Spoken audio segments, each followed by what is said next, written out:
Usually I don't post. Usually I don't post, but I want the world to know.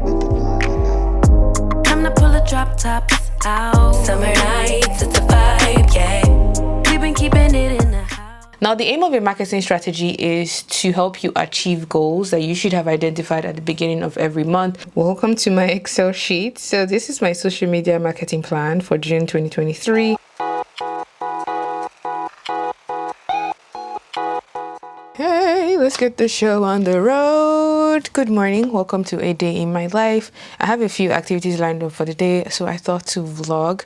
I'm going to start up this morning with actually finishing up my marketing strategy for the month. I've done this for social media, but I need to do it for my newsletter. So I'm going to walk you guys through the steps, show you what mine looks like. I'm also going to show you my content calendar, how I come up with the ideas for the videos and the content I post on social media. So if you're someone who does something similar to mine, you have some kind of blueprint. I don't call it the blueprint. Something to kind of guide you if you don't know where to start with yours. Okay, let me take you to my desk and show you what my setup currently looks like. Welcome to my very messy desk. I work on a Mac. I used to work on a Windows machine, but I recently got a Mac, and this I connect to two screens when I have to edit. But just for the sake of this video, I'll just show you what I'm working on my laptop. I always like to have a content calendar. So if I'm in May, I already have my content calendar planned for June at the end of May. I find that planning my content like that kind of like prevents me from feeling overwhelmed. It also helps me to make content ahead, and if I have like events and pop-ups and things lined up, I'm able to work around my schedule in a way that allows me to produce all the work that I need without getting stressed or burnt out. And how I come up with my content is actually from your comments. Like a lot of the times when you guys comment, oh, can you make this, can you make that, I have this list here and it just says monthly content ideas, and I write down all of like your requests, your questions, whether that is a tutorial, whether it's a fashion business question, whether it's more lifestyle. I write it all down and then I plan it in advance. How do you balance like planned content and then being just creatively spontaneous in the moment?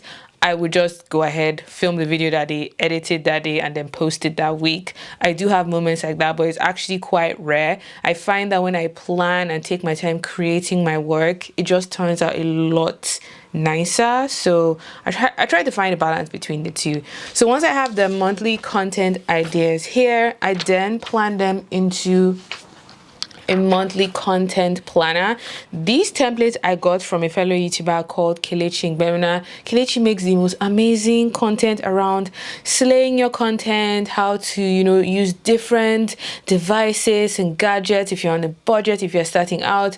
I'm going to link her channel down below because I am obsessed with all of her like techie gadget planner type videos. I find them really, really useful. And this planner she made a couple of years ago, so I always just print out the pages and reuse them. So there's a one for your monthly content planner and the different dates of the month. So I just literally write out what I want to do for each weekend. I try to post one video a week. Sometimes I'll post a bonus video on a Wednesday, but I found that one video a week for the kind of content I make is the perfect balance. So content from you guys, from your questions, from trends, from things I'm inspired by online, and then I feed that into my monthly content planner way in advance. I find that so much easier to manage. Now, speaking of my marketing strategy, this I like to do for social media and for email marketing because that is how I put myself and my product before customers online because I don't have a brick and mortar store. Now, I like to do this in advance. I've already done the one for June all the way till the end, and doing this just helps me plan and create content ahead.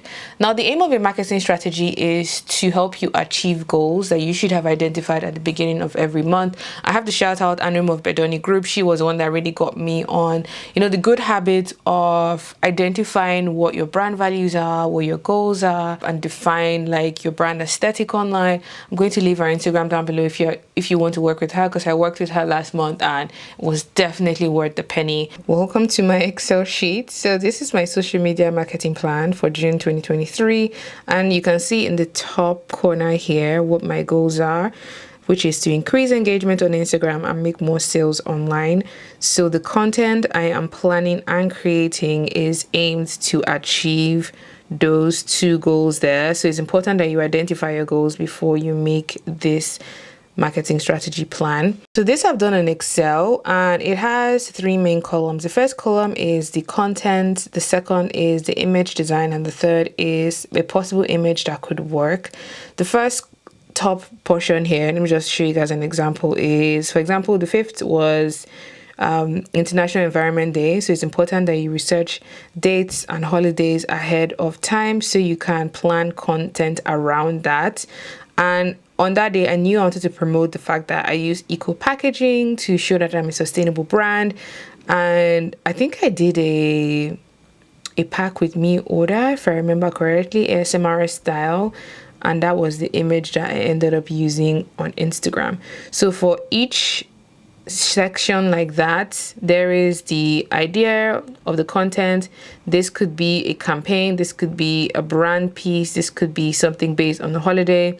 There is the image design idea, and then there's a possible image on the corner. And this I essentially just have done for the entire month of June, and I do this for every week. So it really gives me clarity in terms of what I need to do for my business. Creating the marketing plan has definitely made my brand feel a lot more consistent because there is a unanimous talking voice behind all of the content, and everything is planned ahead. It's also important to identify your values, your goals, who your customer is, what their personas are. Are they, it girls, girl next door? Are they more like romantic? Are they travelers? Like, you need to really do all that research before time and plan and create your content to hit that customer. So now that I'm done talking through this, I'm actually going to create the one for my email because I don't have one for email. I only have for Instagram. So I'm going to do my email marketing plan, and my assistant is going to arrive later on today because we have a couple of orders to work through. We need to pack up that client's order, and we have 2 more orders to make and ship out. And later on in the evening, I actually have a talk with LDC and Loanhood. It's around the rental marketplace. So I'm going to get ready, head into Central for that, and take you guys along with me. Not every day is this busy. I just want to say that. Not every day is this busy, but some days are busy, and I thought it would be interesting just to show you what a work day is like in the life of Kim Dave. Okay? Okay.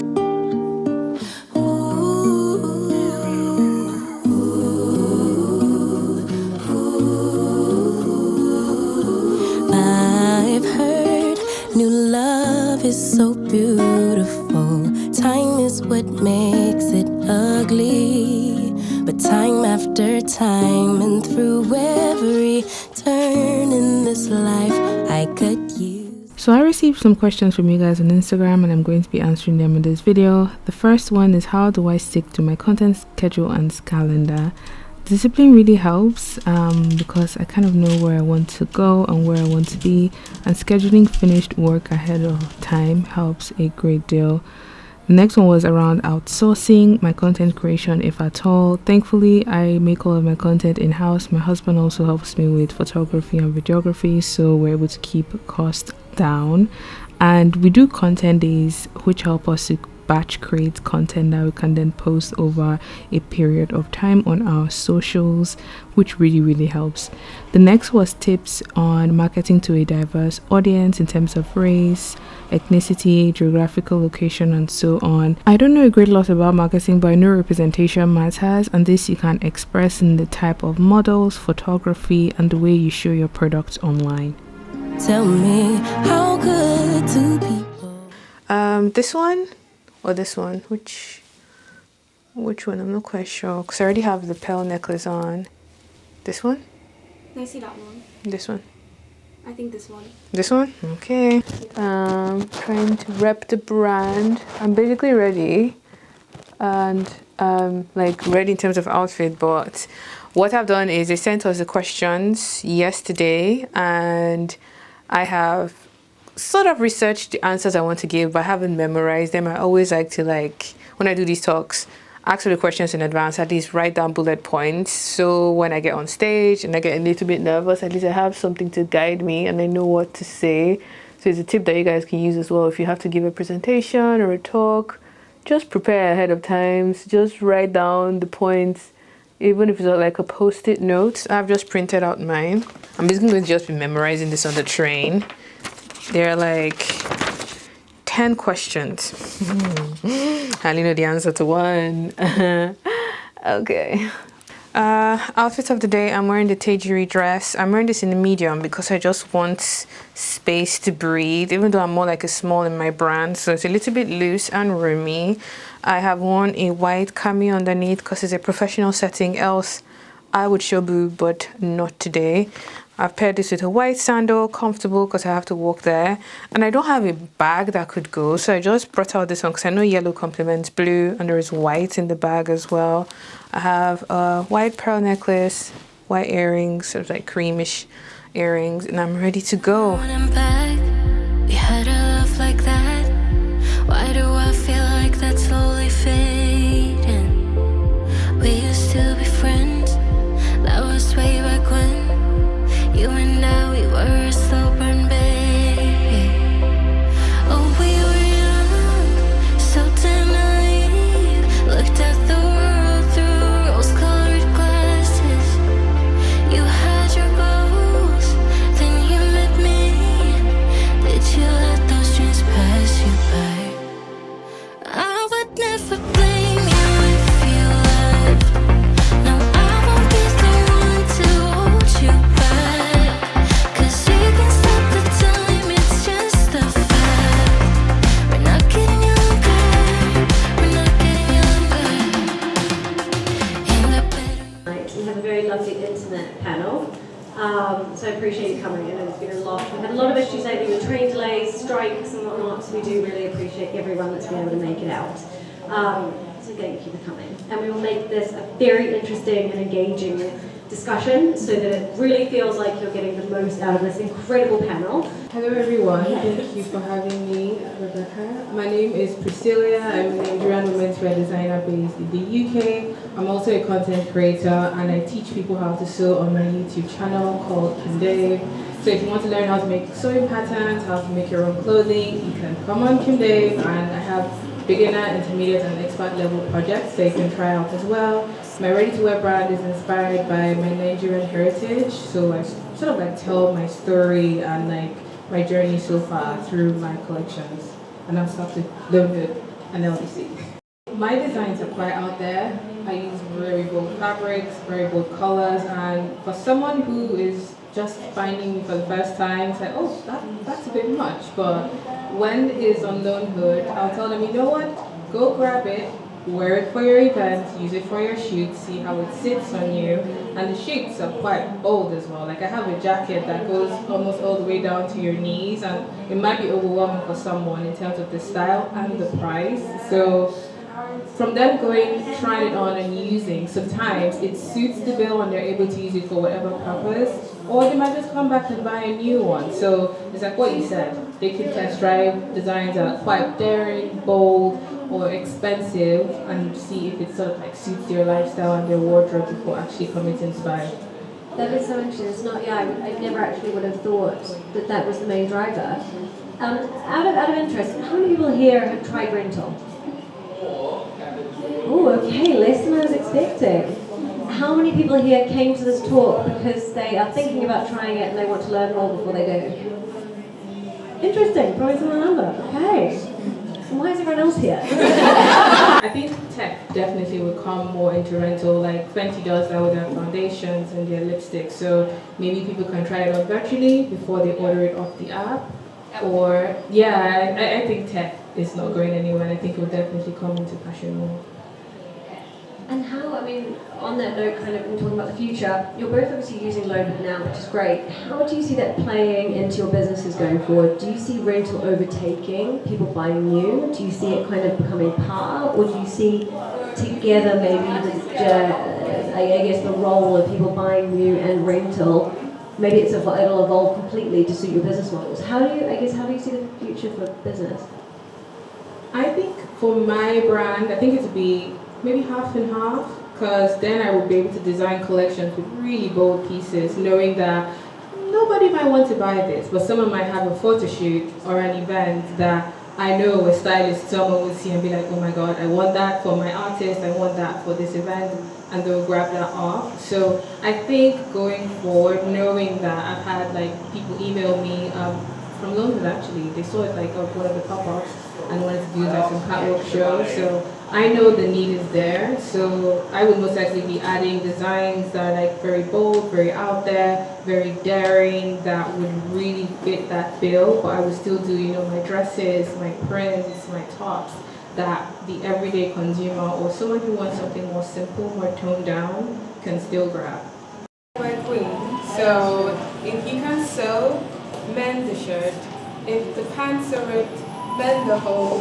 If you can recycle the jacket, upcycle it. Like I tell everyone in my life, keep your scraps. If you can make it into a scarf, make it into a blanket. I have 2 baskets full of scraps and I already know how many projects I want to do with that. So I think sewing is a skill that if you have the time, pick it up. It's something fun you can do with like family and friends as well. So just go for it and then broken stuff. And if you have to buy new, if you really want to buy new, I would support small. I was just editing this video and realized I didn't have an outro. It's a couple of days after. I just wanted to come and end this vlog. I hope you guys enjoyed it. I tried to do something different for a change instead of doing like a regular, you know, sit down video of like just doing a Q&A. I thought doing a day in my life while answering your questions would make it more interactive. If you did enjoy the video, give it a thumbs up. Let me know if you would like to see something like this in it again in the future, where I answer your videos as I show you work we do or like what I get up to. I think it'll be fun. Yeah, I think it'll be fun. But until next time, have a good morning, afternoon and evening wherever you are. Bye. Usually I don't post. Usually I don't post, but I want the world to know. Time to pull the drop tops out. Summer nights,